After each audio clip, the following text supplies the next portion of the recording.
पीछे किया जाए, नहीं तो गाड़ी का खतरा हो सकता है गाड़ी को। ये पंथियाल होटल CPPL कंपनी जो यहाँ काम कर रही है, देखिए क्या हालात हैं यहाँ के।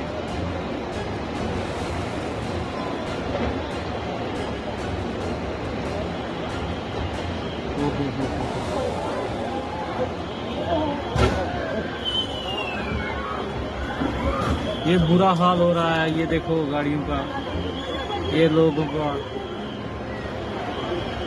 ये देखो लोग कैसे भाग रहे हैं।